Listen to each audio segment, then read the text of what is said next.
Thank you for joining me for yet another unboxing video, and today we have Specter Ops Broken Covenant, a game by Emerson Matsuuchi, brought to you by Plaid Hat Games and Nazca Games. Specter Ops Broken Covenant. Corporate intel lingers within the corridors of Raxon's abandoned headquarters. An agent of ARC has been assigned to infiltrate this location and achieve confidential objectives before escaping. However, while his base is abandoned, it is not forgotten. Hunters from Raxon's Experimental Security Division roam within, tasked to pinpoint the hidden position of the agent and destroy them. Who will succeed? This is a standalone game. This game is also cross-compatible with the core set of Specter Ops. So you don't need the core box. You could play this game independently, or you can use the figures and all the board stuff from Specter Ops as well. Again, it shows you a whole bunch of details that you will find inside the box, which I'm about to show you. Then, of course, this game is for ages 14 plus, 2 to 5 players. It takes anywhere from an hour to 2 hours to play, or 60 to 120 minutes. This game was released in 2017 by Plaid Hat Games. And for more information, go to plaidhatgames.com. Okay, let's crack this bad boy open and see what kind of goodness we have on the inside of the box.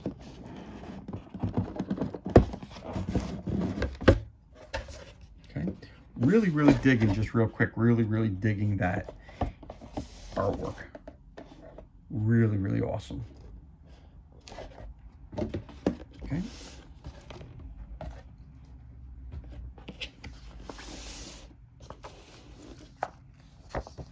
So Specter Ops rules version 2.0. So we have an upgrade of the rule book. So again, this is a standalone game, but if your rules have been upgraded, you could always use this for the core game as well. Again, it gives you a little fluff here, brothers and sisters of ARC, a little fluff again. You have your introduction. In a game of Specter Ops, one player is an ARC agent who has just infiltrated Raxon's global abandoned pharmaceutical facility in an attempt to expose information about Raxon's past. The other players are Raxon hunters, genetically or mechanically enhanced humans tasked with hunting down ARC agents and nullifying the threat they pose to Raxon. Again, it gives you information about it. If you want to combine the sets, you can do that. It talks about the components, the character cards, equipment cards, vehicle cards, explanations, and all the tokens that you get. Then we have an example of game setup and numbers that align with how to set it up and what parts and that you need to use. Then determining mission objectives and where your starting point is on the board. Playing as an agent, you have an objective. The agent player's objective is to have her agent complete any 3 out of the 4 mission objectives and reach one of the escape points before time runs out. You've got movement. It's hidden movement once again. You have a movement sheet. Being seen by a hunter, visible, spotted. There's a difference. Using equipment cards, supply caches, completing mission objectives, escaping and winning, and becoming fatigued. Now, if you're playing as a hunter, so you either, again, are going to be either an agent trying to steal stuff, or the hunter who's trying to stop you from succeeding at your objective. Playing as a hunter, your objective is to defeat the agent by bringing her down to 0 hit points or by preventing her from escaping before the end of the 40th round. Again, movement, vehicles, seeing an agent, attacking, hunter vision, stunned hunter, defeating the agent and winning, time turns, and pets. Then you have the 4-player rules. You got set up for the 4-player game, completing missions, additional escape rules. Player rules, play times 120 minutes, setting up for a 5-player game. Secret role cards. Playing as the traitor, vehicle access, revealing as the traitor, additional escape points, winning, clarifications, the beast, the gun, interceptor, the heat, the judge, mantis, panther, portable barrier, the prophet, raven, remote trigger, stealth field, tracer, determining sensor directions, the watcher. Then your frequently asked questions and your credits for all the good people and all the play testers who helped bring this game to life. and then the index right here. Again, more information goes to NazcaGames.com or PlaidHatGames.com. Again, this was released in 2017. So there's your rule book. You also have, again, it's a hidden movement game. So here's your board, but this is where you keep track of where that movement is going to. I don't think it's exactly the same, but it's very similar to the one that's in the core box of Specter Ops. Again, you can play this game independently, or you can start it up again by itself. So there's that. Okay, so the next thing we're going to do before we open the token, let's get this board down. Again, it's completely sealed. So let me get this open. Again, I'll use my knife off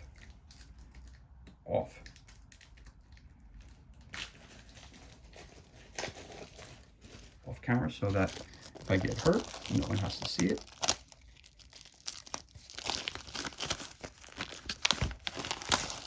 And it pops right off. It's a beautiful thing. So I'm just going to move these really quickly over to the side. Let's set this board up. Again, a beautifully colorful and illustrated board.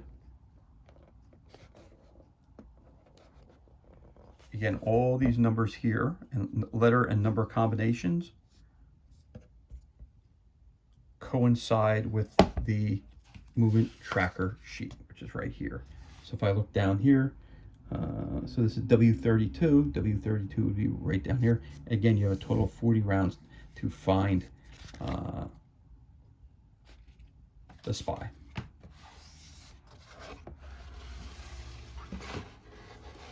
So again, it's a rather large board,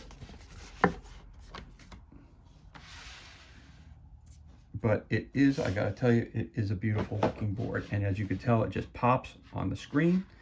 So again, I'm gonna try to bring this up without cracking the board because I don't want to do that by any means of the word. So I'll lift it up here a little bit so you can see it. And all the way across as best we can. Bring up here the best we can as well. These are the different quadrants that you have there that are available. Then I can show you the top part as well. I know it's upside down, so that doesn't really help that much, but again, I don't want to crack the board, and that's the key of why I'm holding it the way I'm holding it. There you go. So again, it's a pretty good size board that you have here. There you go. So we'll put that, again, we'll put that up here. Put the Specter Ops rulebook on top as well. Again, this is for your hidden movement. This is the actual game board itself. And then we have some tokens. And this game does not have a large amount of tokens. It has actually really, from what I'm seeing here, it only has one sheet of tokens, which is, some games have so many tokens, some and you don't know what they're, I mean, you know what they're all used for, but you know, it's just sometimes it's so hard to keep them all organized and keep them from losing a couple or whatever. It's a little difficult. And there we go. And let's take a look at these tokens up close. Again, what these tokens mean, it's of course explained to you in the core rulebook. Intruder alert and last seen in this location. There are some cameras.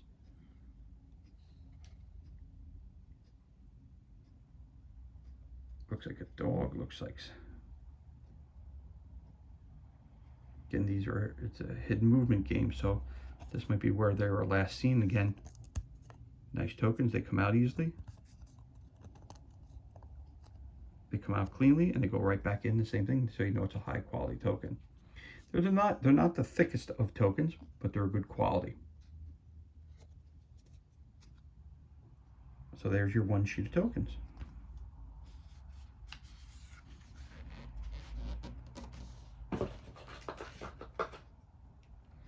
You have a timer.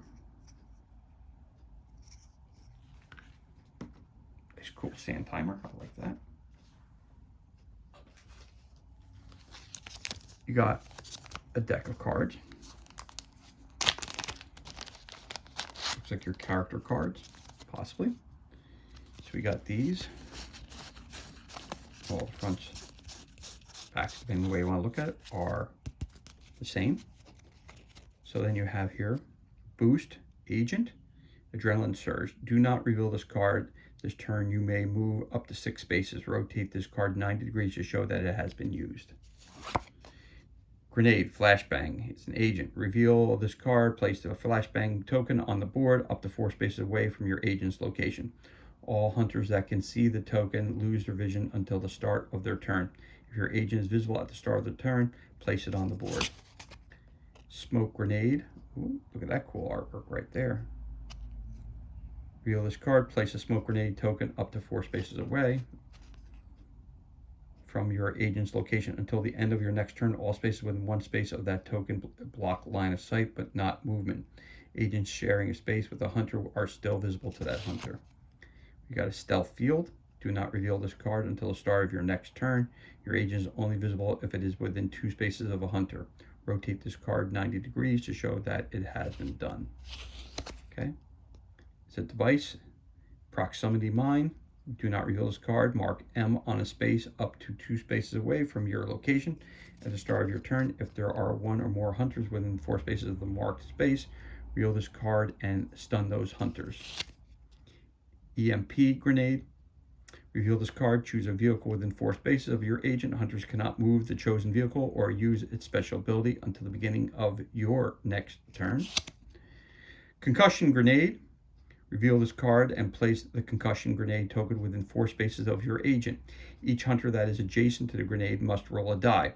On a result of 4 or lower, that hunter is stunned. Pulse Blades. When you place at least a last scene marker, you may reveal this card and stun all hunters adjacent to the last scene marker.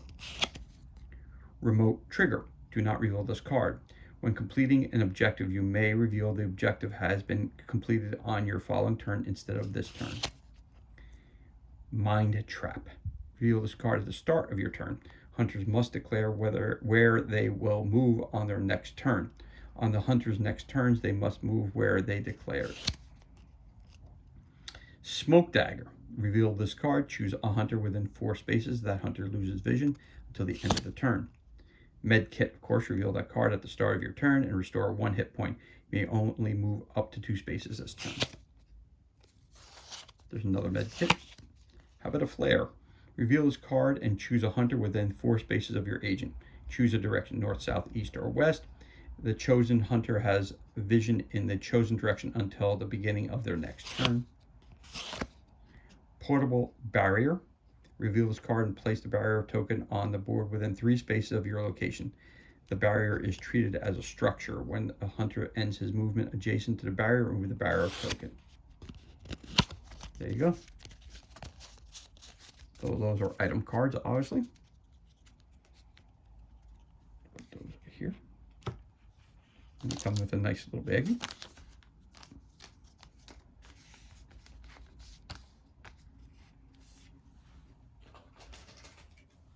There we have another baggie of cards. They say Assignment Hunter and Assignment Agent. Again, team assignment. Hunter, Hunter, Hunter, and Agent. So that's those cards right there.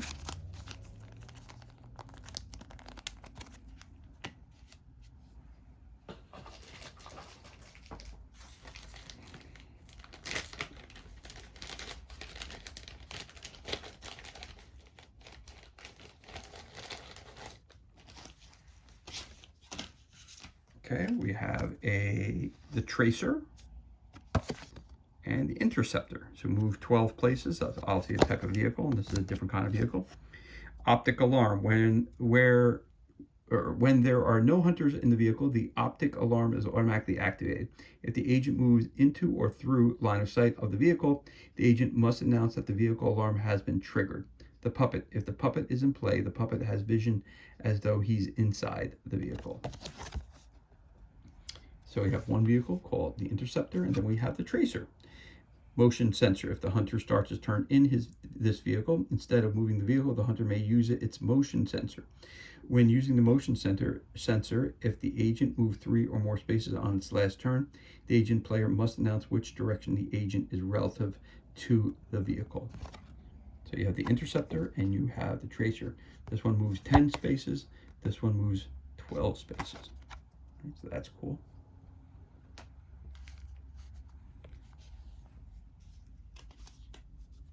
So on this side, you have your traders and you have your others. So let's take a look at this one first. Again, all the fronts are the same. Let's flip those over.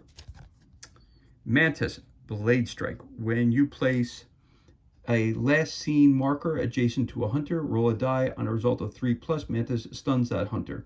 Mantis may only stun one hunter each turn in this way.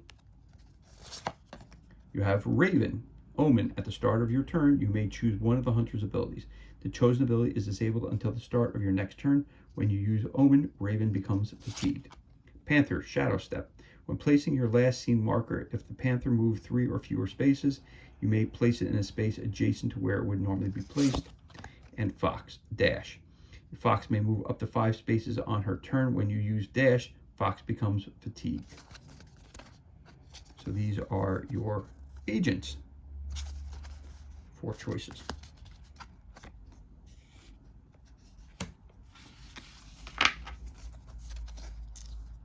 Your Trader Watcher. Booby traps. You can no longer place camera tokens. At the start of your turn, you can detonate a camera already in play. Treat the camera token as though a flashbang was placed there. See the flashbang equipment card. Oh, wait a minute. Oh, only one side. All right, these are 2 sides. So let's take a look at these one at a time. We just read that side. Let's take a look at this side. So, surveillance. The watcher starts the game with camera tokens. After moving the watcher, you may place a camera on this location in any orientation. In addition to his normal vision, the watcher also has vision from the cameras in the direction that each is pointing. When all 3 cameras are on the board to place a camera, first remove a previously placed camera. Full speed. When the watcher moves only on the road, he may move up to 5 spaces. He's a hunter. This is if you want to use him as an agent, use this side. If you want to use him as a hunter, use that side. Okay, so it can be either or. You have the judge, the clairvoyance. Instead of moving, choosing a direction, north, south, northeast, northwest, southeast, or southwest. If the agent or decoy is located in that direction, the agent must announce you sense the agent. If the agent is directly north, south, east, or west, you will be unable to censor. Judgment. When the judge deals damage to an agent, that agent becomes fatigued. That's as a hunter. If you want to use him as an agent, the verdict. They'll be considered a trader judge. Verdict. Once per round, when a player rolls a die for a hunter that is within 4 spaces of a trader judge, you may have that player re-roll that die. The second roll result must be kept. Right, so there you go. So again, that's a trader tracker there, and this is the tracker. He has special abilities of rover and catch the scent. When it flips over, it's loyal to the end. Then you have the heat. Thermal vision and a pulse camera. That's when he's being the hunter. When he's being the agent, he's got this special ability, pulse cannon. You have the beast, enhanced senses, brutal strength, and quadrupedal move. That's special abilities. As an agent, he has brutal assault. The gun, sharpshooting, quick draw, sniper shot. As special abilities as a hunter. When he's an agent, or they are an agent, they have quick draw. You have the puppet, control relay, remote link, flip it over. Again, as an agent, he has control override. And last but not least, you have the Prophet. As a hunter, he has mind reading, precognition, and postcognition. As an agent, he has mind delve. So you have a lot of characters to choose from. So you have a total of 1, 2, 3, 4, 5, 6, 7, 8, 9, 10, 11, 12 characters which to choose from, which is actually a lot for a game. So that's pretty cool. That definitely gives you a lot of options and gives you a lot of choices. So if you're taking a look at who I'm hunting, I may choose a different, if I'm hunting an agent, there's many different ones to choose from. I'm going to try to pick one that is best suited for the person who's, I'm looking for. All right, excellent. So that's all your cards. And last but not least, we have some figures and some dice. So we have some dice, regular D6, nice weight to them, feel good, roll well, happy about them. So you got 2D6 right there. Again, you have a nice baggie for your cards, and you have nice baggies for your figures. So you have a cybernetic dog.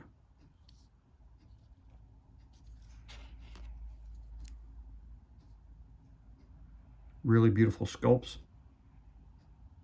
Really cool. This one's really cool.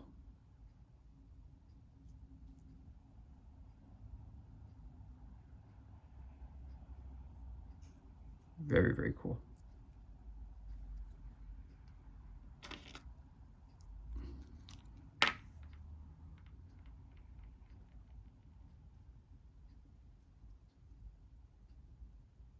Very cool. A lot of detail. And I love games when they give you the option of being both male and female, because I have 2 daughters, and when they like to play games, they always pick the female agent. So this will make them very, very happy. They'll have a game where they have some female choices. Of course, there we go, another guy. The detail on these figures are really, these characters are really well done. Very happy with this purchase, to be very honest with you. Again, another character.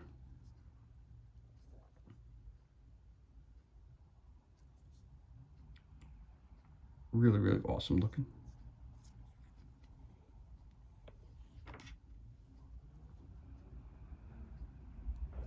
Another female character.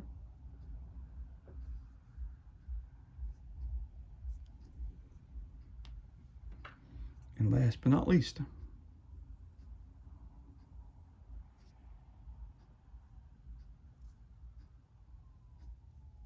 looks like a chain gun or something.